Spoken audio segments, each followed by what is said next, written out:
지난 시간에 우리가 들었던 말씀을 기억할 수 있었으면 좋겠습니다. 지난 시간 우리는 주님께서 제자들을 배 안으로 부르신 것을 보았습니다. 그리고는 바다 한가운데 있게 하셨고, 그 바다 한가운데에서 큰 노을, 큰 바람 만나게 하시는 그 장면을 우리는 보았습니다. 그러면서 제자들의 문제가 무엇인지를 그 순간 명확하게 발견하게 된 것이지요. 제자들의 문제는 무엇이었냐면 믿음이 적은 것, 믿음이 작은 것이 문제였습니다. 그리고 우리는 주님께서 믿음을 찾으시는구나, 주님께서 지금 주목하시는 것은 믿는 자를 찾으시는구나, 그것을 깨닫게 된 것이 지난주 말씀이었습니다. 그래서 지난주 말씀에는 제자들과 예수님만 등장을 했습니다. 그런데 오늘 본문은 전혀 반대의 상황으로 우리를 인도하지요. 먼저 오늘 본문을 간단하게 말씀드리면, 오늘 본문은 가다라 지방이라고 하는 곳에서 생긴 사건을 우리에게 전달하고 있습니다. 28절 말씀 함께 합독하겠습니다. 시작. 또 예수께서 건너편 가다라 지방에 가시매 귀신 들린 자 둘이 무덤 사이에서 나와 예수를 만나니 그들은 몹시 사나워 아무도 그 길로 지나갈 수 없을 지경이더라. 아멘. 오늘 본문을 쭉 보시면 먼저 가다라 지방에 가서 이 사건이 있었다 하는 말씀을 우리에게 전달하지. 뿐만 아니라 오늘 본문 말씀은 첫 절에서부터 끝절까지 제자들을 거의 볼 수 없습니다.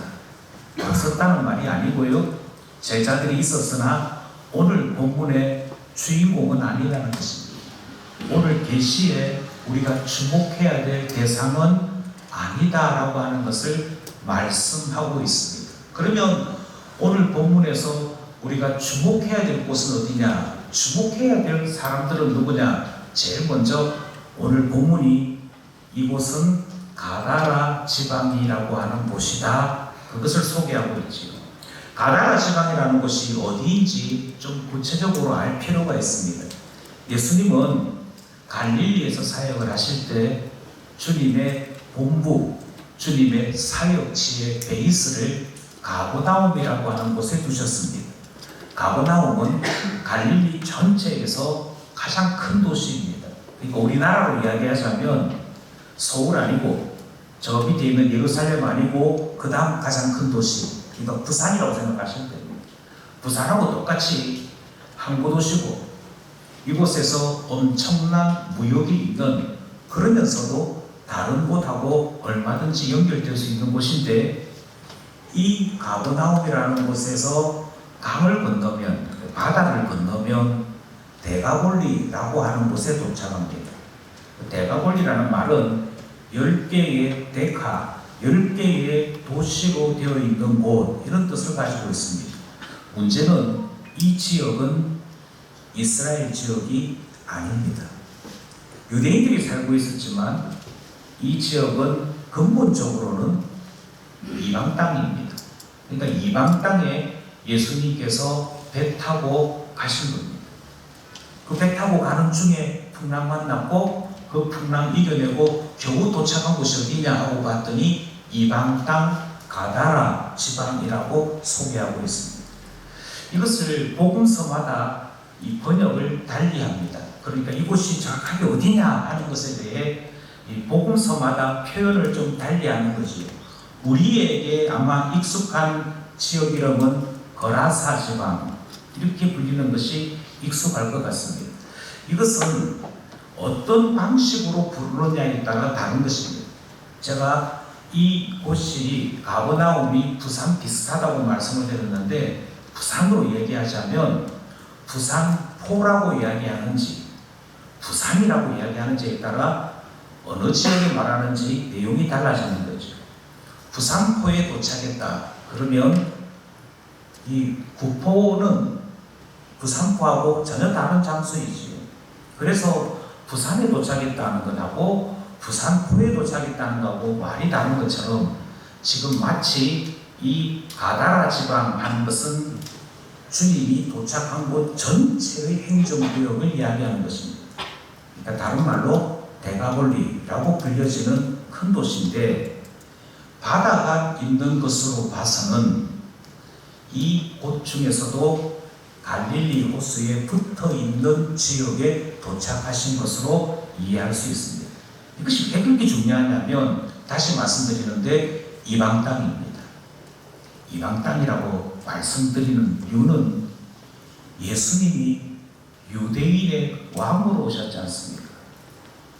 예수님은 유대인의 왕인데 유대인의 왕이신 예수님이 이방 땅에 가셨더라 하는 것입니다. 그건 질문이죠. 왕이 자기의 땅을 벗어나서 가셨습니다. 이유가 뭘까? 우리는 그것을 생각하게 되어 있습니다.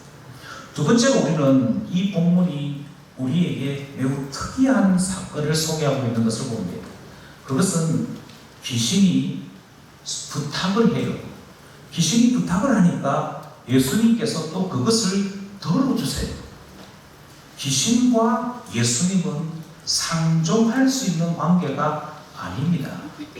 상종할 수 있는 관계가 아님에도 불구하고 귀신은 부탁을 하고 예수님은 들어주는 희한한 일이 벌어지는 것이죠. 29절입니다. 29절 말씀 함께 합독하겠습니다. 시작. 이에 그들이 소리 질러 이르되 하나님의 아들이여 우리가 당신과 무슨 상관이 있나이까? 때가 이르기 전에 우리를 괴롭게 하려고 여기 오셨나이까 하더니. 그러니까 이미 귀신들은 예수님께 꼼짝을 못하고 있는 거 보게 되었습니다. 우리 표현으로 하자면 벌벌 떠는 거죠. 벌써 우리를 괴롭게 하려고 오셨습니까? 이렇게 얘기해요.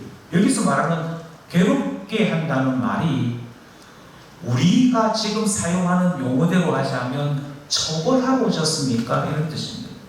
법원에서 당신의 죄는 몇 년형 이렇게 이야기할 때 그 벌을 받는 걸 얘기해요. 그러니까 지금 우리나라는 기껏해야 감옥에 보내는 거지만 예전에는 태형이 있었거든요. 곤장 100대 이렇게 얘기하면 그 100대 맞는 것, 그 형이 집행되어지는 것, 그거 이야기해요. 그러니까 귀신이 뭐라고 얘기했냐면 벌써 우리를 심판하고 그 심판대로 우리를 처벌하기 위해 오셨습니까? 이렇게 질문하는 것을 봅니다. 그만큼 귀신은 예수님 앞에 아무런 존재가 아닙니다. 그가 예수 없을 때에는 사나운 존재였습니다. 아주 광폭한 존재였습니다. 그런데 예수님 앞에서는 벌벌 떠는 거 봅니다. 그러면 예수님께서 내가 명하노니 지옥으로 꺼져라 하시면 되는 상황이에요. 그런데 주님께서 매우 특이하게 이들을 대우해 주시죠. 32절입니다. 32절 말씀도 합독하겠습니다. 시작. 그들에게 가라 하시니 귀신들이 나와서 돼지에게로 들어가는지라 온 때가 비탈로 내리다라 바다에 들어가서 물에서 몰사하거늘. 그러니까 이 사건이 무슨 사건이냐면 멸망받을 수도 있는 귀신들에게 도리어 그들의 요구대로 들어주는 모습을 봅니다. 부탁이 있습니다. 사람에게서는 나오겠습니다. 이 사람에게서는 나올 텐데 대신 돼지에게 들어가는 것 허락해 주십시오. 그렇게 부탁을 하니까 예수님께서 그리 하라 그렇게 얘기해요. 그리 하라. 뭐 여기 있으나 저기 있으나 예수님께서는 지금 사람에게 있는 귀신을 쫓아내는 것이 목적이셨으므로 사람에게 있는 귀신이 나오는 것에 마치 만족하신 것 같고 귀신은 주님께 꼼짝없이 잡혀서 멸망당할 뻔했다가 기가 막힌 부탁 하나로 풀려나게 되는 그런 장면을 보게 되는 것이죠. 물론 예수님께서 귀신을 쫓아내신 것은 분명한 성경의 기록입니다. 그런데 이 본문을 가만히 보시면 마치 예수님께서 생각이 좀 모자란 듯 느껴집니다. 왜요? 귀신은 쫓아내셨어요. 근데 그 귀신이 부탁을 안 했다니까요. 그 부탁이 뭐냐 하니까 돼지에게로 들어가게 해주십시오. 그래서 예수님이 허락했습니다. 그러자 이 귀신들이 돼지 떼에게 들어가서는 돼지 떼들 전체를 몰아서 바다 안으로 물속으로 들어가게 해 다 죽게 만들었다는 것입니다. 이것 때문에 일어나는 일이 무슨 일이 일어나느냐? 그 지역에 있는 사람들이 예수님더러 좀 나가주십시오 하는 사건이 일어나는 것이죠. 33절, 34절 말씀입니다. 함께 두 절 말씀을 같이 합독하겠습니다. 치던 자들이 달아나 시내에 들어가 이 모든 일과 귀신 들린 자의 일을 보아니 온 시내가 예수를 만나려고 나가서 보고 그 지방에서 떠나시기를 당부하더라. 아멘. 그리고 귀신의 수가 훨씬 더 고단수지요. 그렇지 않습니까? 이 광경을 지켜보던 돼지 치던 종들이 있었습니다. 돼지 치던 종들이 자기가 치던 돼지들이 다 죽게 되었으니까 자기들의 주인에게 가서 보고를 해야 됩니다. 그러니까 시내로 간 거예요. 시내로 가서 거기에 살고 있는 주인들에게 아이고 주인님 큰일 났습니다. 주인님이 저에게 맡긴 돼지들이 다 바다에 빠져 죽었습니다. 그런데 이유가 무엇인고 하니 예수라는 사람이 나타나서 그 귀신 들린 사람 몸 안에 있던 귀신 뽑아내 가지고는 우리 돼지떼한테 집어넣고 우리 돼지떼 다 죽여버리고 말았습니다. 그렇게 이야기하니까 온 시내가 난리가 났습니다. 온 동네가 난리 난 거예요. 그리고는 온 동네 사람들이 예수님 만나서는 한다는 얘기가 나가십시오. 나가십시오. 그러면 이것을 정치적으로 해석해 볼 때 흔히 이야기하는 손해냐 아니냐 누가 이겼느냐 이렇게 이해해 볼 때 예수님은 괜히 귀신이 부탁 하나 들어줬다가 그 동네에서 쫓겨나고 말았다. 결국 누가 이겼느냐 이렇게 보자면 귀신이 이긴 것 같다 하는 것입니다. 괜히 귀신 부탁 하나 들어주다가 수일기에 예수님이 쳐져서 귀신들은 여전히 거기서 왕노릇하고 예수님은 이방 땅에 가셨으나 이방 땅에서 쫓겨나셨다. 예수님 별 힘이 없으시네 라고 이해되기 딱 좋다는 것입니다. 왜 이렇게 볼 수 있느냐 하면 이렇게 볼 수 있는 이유는 신학적인 배경이 없으므로 본문을 사건 위주로 이해하기 때문에 일어나는 해석입니다. 이것은 철저하게 우리가 살고 있는 사회의 가치관을 따라 그러면 누가 세냐 누가 이겼느냐 라고 하는 관점으로 성경을 볼 때 일어나는 일인 것이지요. 그렇지 않습니다. 성경을 볼 때 반드시 조심하셔야 될 것은 의미, 이 본문이 무엇을 의미하느냐를 계속해서 관심을 가지고 보셔야 합니다. 이것이 우리가 하나님의 말씀을 함께 나누는 중요한 이유이기도 합니다. 다르게 말씀드려서 해석이 반드시 있어야 한다는 것입니다. 특별히 마태복음은 그렇습니다. 여러분, 사복음서가 예수님의 일생을 시간별로 소개하고 있는 것이 아닙니다. 마태복음은 특별히 시간과 상관없이 소개합니다. 설교를 설교대로 모으고요, 기적은 기적대로 모읍니다. 그럴 때는 이유가 있지 않겠습니까? 오늘 본문도 마찬가지지요. 주님께서 풍랑 사건 이후에 지금 가다라 지방에서 귀신 쫓아내는 이 이야기를 우리에게 전달하고 있습니다. 그런데 이 이야기를 전달하면서 이 이야기를 왜 하느냐 하면 하고 처음과 끝에 말씀을 똑같이 주세요. 예를 들자면 우리의 본문은 지금 어디에 속해 있는고 하니 너는 나를 쫓으라 하시는 말씀부터 출발을 해서 마태복음 9장 9절에 있는 나를 쫓아라 하는 말씀까지 사이에 일어나는 사건의 이야기입니다. 그러니까 지금 이 본문은 전체적으로 무엇에 대한 설명이냐면 예수 쫓는다는 것이 무엇인가 라고 하는 것에 대한 말씀이요, 그것에 대한 성령의 계시인 것이죠. 주님께서는 예수 쫓는다는 것이 무엇인지 다르게 말씀드려서 어떤 눈으로 주님이 무엇을 우리에게 말씀하시려고 이 사건을 보여주고 있는지를 다시 한번 의미를 담아서 봐야 한다는 것이죠. 우리가 주목할 것은 이것입니다. 오늘 본문의 장소는, 오늘 본문에 등장하는 사람은 하나님 나라와 아무 상관없는 사람들만 등장합니다. 하나님 나라와 아무 상관없는 사람들만 등장한다는 것은 우리가 읽어본 본문에서 충분히 발견했습니다. 장소가 가다라 지방입니다. 이방 땅입니다. 하나님 나라 백성이 있는 곳이 아닙니다. 게다가 거기에는 귀신 들린 자가 있었습니다. 귀신이 왕노릇하고 있는 곳이고 얼마든지 사람들을 괴롭히는 장소라고 설명하고 있습니다. 주님의 주권이나 주님의 왕권이 거기에서는 희귀합니다. 하나님의 나라가 아닌 것이죠.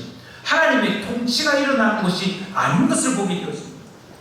거기에 등장하는 귀신도, 귀신 들린 자도 다 하나님 나라와 상관없는 존재들인 것을 확인할 수 있는 것입니다.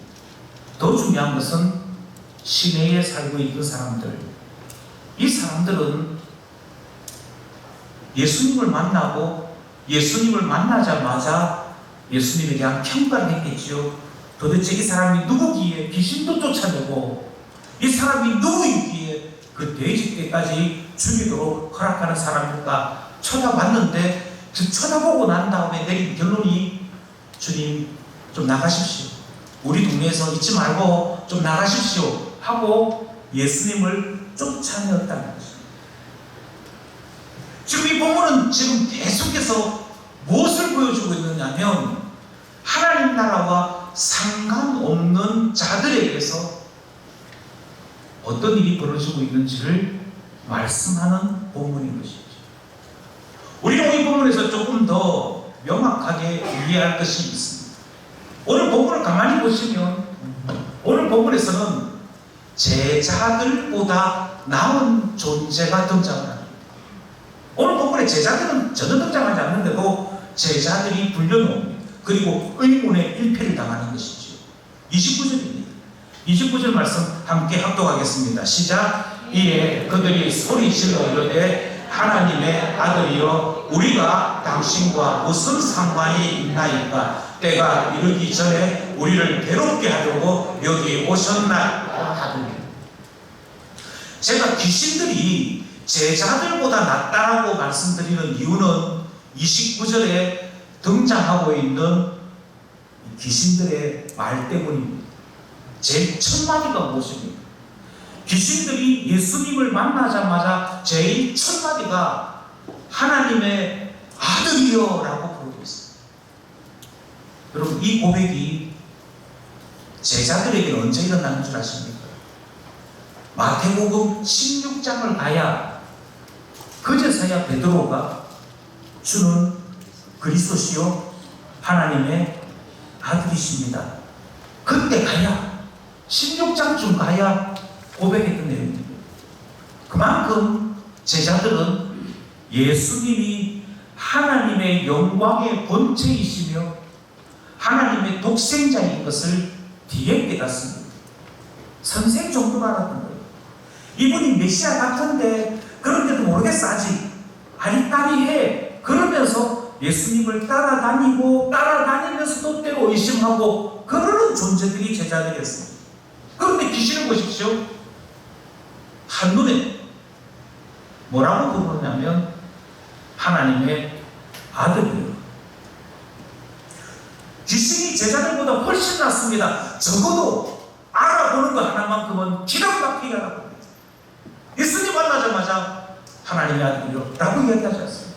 그것뿐만입니까? 오늘 본문을 가만히 보시면 또 귀신들은 때를 아는 존재들이었습니다. 벌써 때가 이르기 전에 오셨습니다. 때가 이르기 전인데 벌써 오셨습니까? 라고 하는 말은 때를 안다는 얘기잖아요. 때를 안다는 말은 무슨 때를 이야기하는 거 아니? 심판하실 때가 있음을 안다는 거죠.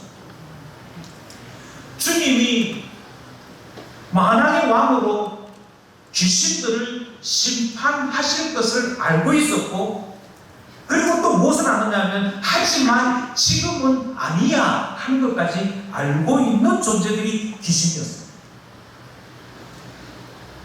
때가 어느 때인지를 알고 있고요, 저분이 누구인지를 알고 있다니까요. 누가요? 귀신이. 그러니 적어도 제자들보다 낫습니다. 제자들보다 나음에도 불구하고 오늘 본문이 명확하게 말하는 것이 하나 있습니다. 귀신과 예수님은 아무 상관이 없습니다. 이것이 중요합니다. 귀신과 예수님은 아무 상관이 없습니다. 귀신 스스로가 얘기하지 않습니까? 당신과 무슨 상관이 있습니까? 예수님이 누군지 압니다. 예수님이 무슨 일 행하실지도 압니다. 그때가 언제쯤 되는지도 대충 감을 잡습니다. 하지만 중요한 것은 예수님하고 나하고는 아무 상관이 없습니다. 그게 귀신입니다. 지식이 있습니다. 통찰력이 있습니다. 때를 아는 분석도 가능한 존재입니다. 모든 것이 있으나 딱 한 가지가 없습니다. 상관이 없습니다. 그 상관이 없는 존재, 그게 귀신인 것이죠. 주님께서는 지금 귀신들의 입을 통해 그들이 누구인지를 드러내고 계시는 것입니다. 그리고 우리는 이 본문에서 한 가지를 묻게 되는 것이죠. 하나님과 상관없는 자들에게는, 예수님과 상관없는 자들에게는 무슨 일이 일어나는가? 오늘 본문을 보시면 귀신보다도 더 답답한 존재가 있습니다. 귀신보다도 훨씬 더 못한 존재가 등장을 합니다. 34절 말씀을 했습니다. 34절 말씀 시작. 온 시내가 예수를 만나려고 나가서 보고 그 지방에서 떠나시기를 간구하더라. 아멘. 귀신은요, 예수님이 누구인지는 알았잖아요. 적어도 예수님이 누구인지는 알면서도 상관이 없다는 것 때문에 좀 우리 떠나게 해주십시오 라고 얘기했다면, 34절에 등장하는 이 돼지떼의 주인들은요, 가다라 지방의 유력한 이 주민들은요, 예수님을 만나봅니다. 도대체 누군지 만나는 보자 하고 봤다니까요. 그냥 종들에게 그 사람 몽둥이 찜질시키고 쫓아버려 이렇게 한 것이 아니고요. 오늘 본문을 보면 그래? 누군지 보러 가자. 보러 왔다니까요. 보러 와놓고는, 실컷 예수님 만나놓고는, 예수님을 보고 이야기 들어보고는 예수님 그냥 가십시오, 살던 대로 가십시오 하고 쫓아냈다니까요. 떠나시기를 간구하더라. 그래서 예수님 그곳에서 나오십니다. 예수님이 누군지를 전혀 모르는 것이지요. 그들의 눈이 막혔고 그들의 귀가 막혔습니다. 그들이 보는 것은 젊은 청년 하나를 보았을 뿐이지 그가 하나님의 아들인 것은 알아보지조차 못합니다. 그러니 귀신에 비해서 이 동네 사람들은 훨씬 더 답답한 사람인 것을 봅니다. 말 그대로 아무 상관이 없는 것이죠. 그런데 중요한 것은 성경이 이 사람들이 왜 아무 상관이 없는 사람이 되었느냐 하는 것입니다. 그것은 바로 자기 자신들이 가지고 있는 재산에 손해를 끼쳤기 때문입니다. 자기 자신들이 가지고 있는 그 물질에 손해가 있을 때, 물질의 손해는 그가 누구인지 무슨 좋은 이야기를 하든지 상관없이 그들의 눈을 막고 귀를 막는 거죠. 이것이 문제입니다. 물질이 얼마만큼 무서우냐면요, 돈이 얼마만큼 무서우냐면요, 이 돈에 한번 사로잡히면, 이 물질에 한번 사로잡히면 하나님 나라를 거절한다, 예수님을 거절한다. 이것이 우리가 영적 생활에서도 늘 조심하는 바이지 않습니까? 기도 좀 합니다, 성경 좀 읽습니다, 하지만 한편으로는 물질에 사로잡혀 있습니다. 그러면 기도를 했다 할지라도, 성경 좀 읽었다 할지라도 모든 관심은 물질에 사로잡혀 있는지라 하나님 나라를 보지 못합니다. 나한테 유익되나 아닌가, 내게 이익이 되나 아닌가, 그것만 생각하는 겁니다. 이것이 왜 그렇게 중요하냐? 이것은 하나님께로부터 난 것이 아니기 때문입니다. 하나님 나라의 사람들이 가져야 될 것이 아니기 때문입니다. 요한일서 2장 16절 말씀이 이렇습니다. 이는 세상에 있는 모든 것이, 세상에 있는 모든 것이 육신의 정욕과 안목의 정욕과 이생의 자랑이니 다 아버지께로부터 온 것이 아니요 세상으로부터 온 것이다. 돼지떼에 집중하는 그들은 이방인입니다. 이방인들이 돼지떼에 집중하는 것은 그것이 만족스럽기 때문입니다. 자랑이기 때문입니다. 자기의 영혼을 풍요롭게 하는 힘이라고 믿기 때문입니다. 그리고 거기서부터 위로를 받고 거기서부터 행복을 느끼는 것이죠. 그러는 사이에, 세상이 주는 것 때문에 만족을 느끼는 사이에 그들은 무엇을 잃어버리냐면 하나님 나라예요. 예수님 잃어버려요. 예수님 잊어버려요. 볼 수가 없어요. 누군지도 몰라요. 봐도 모르겠어요. 그리고는 이들은 마침내 그들이 가지고 있는 최대의 인격적인 대우를 하죠. 당신이 우리에게 손해를 끼쳤으나 더 이상 따지지 않을 테니 당신은 떠나기만 하십시오. 얼마나 매너 있습니까? 얼마나 대단히 훌륭합니까? 그런데 한번 물질에 눈이 가리면 하나님 나라 안 보인다니까. 한마디로 진짜 하나님 나라와 상관없는 사람들이 오늘 본문에 등장한 것입니다. 우리 본문이 말하고자 하는 의미가 이것입니다. 그렇다면 이제 우리는 이 본문의 메시지를 들을 수 있어야겠습니다. 주님은 이 사건을 왜 우리에게 말씀하시는 것일까요? 주님께서 이 본문을 통해 우리에게 말씀하시고자 하는 핵심은 무엇일까요? 만약 이 본문을 제대로 이해하지 못했다면 다시 말씀드립니다. 자꾸만 사건에 집중합니다. 그래서 결국 예수님이 쫓겨났다는 거야. 거기에 있는 사람들을 다 설득시키고 전도했다는 거야. 어떤 거야? 그래서 전도 됐으면 예수님 이기는 거, 전도 안 되고 쫓겨났으면 예수님 진 거, 이런 식으로밖에 해석이 안 되는 것이죠. 그렇게 보자면 처음부터 말씀드린 것처럼 예수님은 철저하게 이 가다라 지방에서의 사역에 실패한 것처럼 보입니다. 근데 아니라니까요. 주님은 사람들을 설득시키면 주님으로 인정받는 것이고, 사람들을 설득시키지 못하면 주님으로 인정받지 못하는 그런 시험의 대상이 아니십니다. 오히려 시험하시는 분은 예수님이고, 예수님의 그 시험 앞에 우리 모두는 함께 서 있을 뿐입니다. 그리고 만왕의 왕이신 예수님이 그곳에 가셔서 귀신을 쫓아내는 일을 베풀어 주셨으나, 귀신이 쫓겨나는 하나님 나라의 역사가 일어나도 아무 관심이 없는 사람들은 우리에게 보여주고 있는 것이죠. 왜입니까? 이유는 한 가지입니다. 상관이 없기 때문에. 상관이 없기 때문에.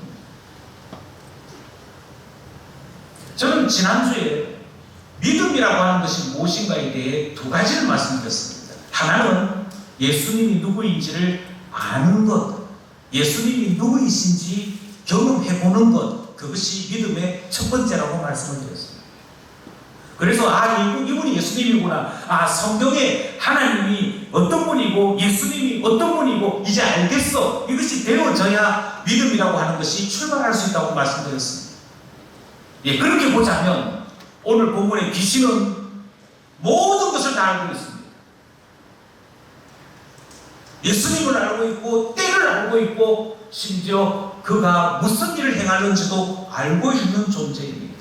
그런데도 불구하고 왜 예수님에 관하여 모든 것을 알고 있는 이 귀신은 구원받았거나 천국에 이르지 못합니까? 상관이 있기 때문입니다. 바꿔 말씀드리면 온전한 믿음의 존재가 아니기 때문입니다. 그가 온전한 믿음의 존재가 아닌 것은 예수님을 알아야 한다는 바로 그 다음이 안 되기 때문입니다. 믿음은 무엇이냐면 예수님을 온전히 아는 것입니다. 예수님을 온전히 알 뿐 아니라 그 다음 해야 될 일은 그 예수님께 나 자신을 맡길 줄 알아야 그것이 믿음입니다. 귀신은 자기 자신을 맡기지 않아요. 귀신의 문제는 그것입니다. 예수님이 누구인지 알지만 그가 심지어 그들을 멸망시키고 오시는 심판주이신 것을 알지만 그 예수님께 나가서 저를 구원해 주십시오 하지 않습니다. 오히려 이렇게 얘기하죠. 무슨 상관입니까? 당신과 우리가 무슨 상관입니까? 상관이 없다는 거예요. 예, 지금 오늘 이 본문은 제자들에게 뿐만 아니라 모든 사람들에게, 그러면 너희는 상관이 있는 사람들입니다. 교회 좀 다니면서 교회 다녀보니까 신앙 별거 없대요. 예, 제가 대충 다 압니다. 물어보십시오. 그렇게 한다고 신앙 있는 것처럼 생각한다면 귀신보다도 아는 것이 없으면서 착각하고 있다고 오늘 본문은 우리에게 말씀하는 거죠. 너 미안하지만 아직 제자하고 다를 바가 없어. 제자들하고 틀리는 바가 없어. 여전히 너희들이 가지고 있는 믿음은 작은 믿음이에요. 그러면 주님을 온전히 쫓기 위해서는 무엇이 필요하냐고요? 예, 상관이 필요합니다. 상관이 있어요. 만약 이 상관이 있다면 예수 그리스도의 죽음이 나의 죽음이 되는 것이죠. 상관이 있습니까? 관계가 있습니까? 예수 그리스도의 부활이 나의 것이 되는 것이죠. 왜냐하면 예수님 따로 나 따로 아니고 상관이 있으니까요. 그게 믿음입니다. 그리스도가 죽으면 나도 죽는 것이요, 그리스도가 부활하심이 곧 나의 부활이 되는 것이고, 그리스도께서 하나님 보좌 우편에 계신 것이 곧 내가 누릴 영광인 것을 볼 수 있는 이유는 내가 그 안에, 그가 내 안에 있는 상반된 존재이기 때문입니다. 연합된 존재이기 때문입니다. 묶여져 있는 존재고요. 우리는 예수 그리스도를 향해서 하나님의 아들이시구나 이렇게 얘기하는 것이 아니고요, 나의 주, 나의 하나님, 나의 요새요, 나의 산성이요, 내가 믿고 의지할 피난처요, 그렇게 말하는 나의라고 말하는 상관요. 그래서 딴 건 몰라도 환난 날에 내 주님을 부르면 내 주님이 나에게 오셔서 내 기도를 들으신다라고 하는 하나님과 철저하게 묶여져 있는 그 상관이 있을 때 주님은 그곳에 계시고 하나님 나라의 영광을 드러내시는 것이죠. 그러나 상관이 없을 때는, 상관이 없을 때는요, 오늘 본문이 설명하는 대로 떠나십니다. 가차없이 떠나십니다. 우리 아마 떠나실 때 주님은 먼지까지 드셨는지도 모릅니다. 오늘 본문 우리에게 말씀하시는 그러면 가장 중요한 단어가 무엇이겠습니까? 그것은 귀신이 했던 얘기입니다. 당신과 우리 사이에 무슨 상관이 있습니까? 귀신과 가다라 지방의 사람들은 상관이 없으므로 예수님 곁에 있을 수 없었습니다. 우리는 반대해야 되지 않겠습니까? 우리는 예수님과 상관 있는 자여야 되지 않겠습니까? 나와 예수님을 묶는 가장 중요한 것은 무엇이라고 생각하십니까? 아니요, 저 예수님 믿습니다. 예수님 누군지도 알고요. 그 예수님께 나 자신을 맡깁니다. 저는 참 믿음이 있는 사람입니다. 그것을 드러내는 가장 중요한 표시는 무엇일까요? 그것은 사랑입니다. 하나님께서 우리를 사랑하셔서 예수 그리스도를 보내주셨습니다. 내가 주님을 사랑할 때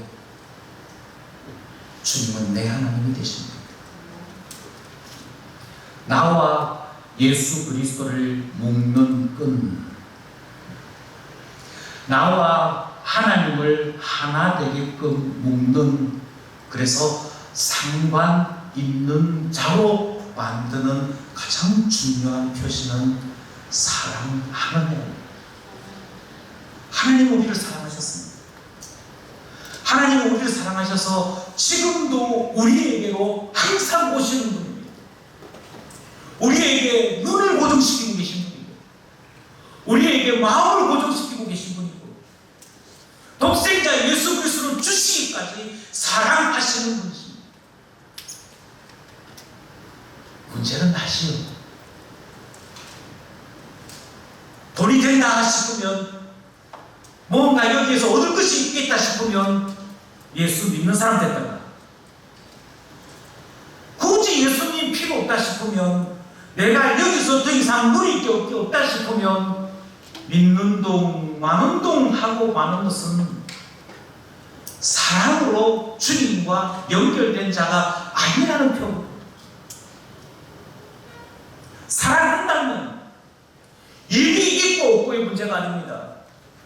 무엇을 얻고 아니고의 문제가 아닙니다. 사랑은 늘 보고 싶은 거잖아요. 사랑은 늘 느끼고 싶은 거잖아요. 그리고 우리가 주님을 사랑할 때 우리가 어떻게 해서든지 주님께 더 가까이 나가고자 하는 뜨거움을 가지게 되는 거 아닙니까? 오늘 본문을 통해 다시 한번 묻습니다. 이 자리에 계신 여러분, 주님과 상관이 있는 자가 제자요? 주님과 상관이 있는 자가 하나님 나라 백성이요? 주님과 상관이 있는 자가 구원받은 자입니다. 여러분은 예수님과 상관이 있는 사람입니까? 아닙니까? 여러분은 예수님을 사랑함으로 예수 그리스도와 묶여있는 자입니까? 아니면 주일에만 잠깐 만나는 그저 그런 관계입니다. 바라본데 예수 안에 있어 그리스도의 죽음이, 그리스도의 부활이, 그리스도의 영광이 나의 것되는 하나님의 사람 되기를 간절히 소원합니다. 기도드리겠습니다.